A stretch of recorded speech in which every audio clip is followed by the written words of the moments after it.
everybody, and welcome back. Today I want to share with you my 8 favorite perennial herbs that I grow here in my Zone 6 garden in Eastern Canada. And the first one I want to start with are these lovely chives that you see here in front of me. So it is mid-May up here in Nova Scotia, Canada, and these chives are just about to flower. Now, this is not a waste. I see a lot of people cut these off. These chive blossoms, once they open, are edible and they are delicious. They have a mild chive taste and just look beautiful garnished on a salad or anything else that the flavor might complement. They are perennial, they're quite hardy. They do well in a fairly rich soil. When they flower, you can harvest some of the flowers, and I like to do that by finding a nice tall one. Let's pick this one there. Follow that stem all the way down as far as you can and give it a little pull and it will pop right off. That is quite a nice long stem. You can use these in flower bouquets that you bring in your house. I like to harvest a nice bunch of about 25-30 of them. They make an interesting table centerpiece on their own, and when they're open you can use the flowers as a garnish and they're right there on the table nice and fresh. Now, number 2, what we have behind me right now is oregano. This is another hardy perennial. Does not need rich soil, this one. You want to keep it in as much direct sunlight as possible. A very well-drained soil is important, and then you'll be rewarded with lots and lots of very flavorful leaves to use in the kitchen. Just like the chives, the oregano will die back to the ground in the fall, and you want to cut back all of those old woody stems and you'll get nice fresh new growth in the spring.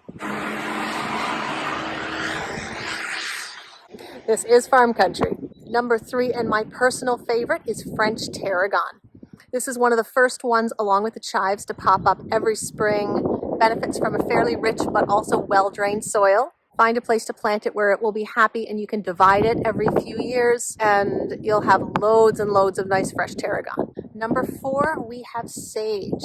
Sage is a delicious aromatic herb. It is a woody shrub and it will not die back to the ground in the winter. If you have a heavy snow load like we do, you might find a lot of broken branches in the spring, but that is not usually a big problem. This just got a fairly significant haircut. I cut down all the old dead branches. There is a ton of new growth, even deep into the plant. You can cut these very hard and they will regenerate. Being a Mediterranean herb, this one also needs very well-drained soil, does not require a lot of nutrition. If you plant it directly into the ground, make sure that it is not in a low spot where any water will collect. Up on a slight mound is a very good idea to make sure that the crown of the plant cannot get waterlogged and rot. So another woody Mediterranean shrub here we have is thyme, and similar to sage, it needs to be planted in a very well-drained soil, light on the nutrition, and can and should be cut back fairly hard in the fall. I heard a gardener once say that the one thing thyme hates the most is shade, even from itself. So it will grow up and it will flower, and at that point it can be cut right back. As long as you see a little bit of green growth coming from the base, it will be fine. Now we're down by the greenhouse next to have a look at a small patch of winter savory, which is number 6 on my list. Now, winter savory has a flavor very much similar to summer savory. But it is a hardy perennial. It is also a woody shrub. Now, this one you can give a little bit richer soil to. It still does not appreciate sitting in water, so make sure that soil is well drained. And in the winter you can cut it back fairly hard. You can see deep down in the plant there is lots of new growth down there. And the best shoots to use in the spring are these nice supple green ones. Number 7, we have peppermint. Peppermint is so versatile. You can use the long straight stems in floral arrangements. It makes a beautiful tea. It propagates very easily. Benefits from a nice rich soil, but do not plant it in the ground unless we want it to take over everything. Now, that actually goes with any variety of mint. Make sure it's contained in a pot.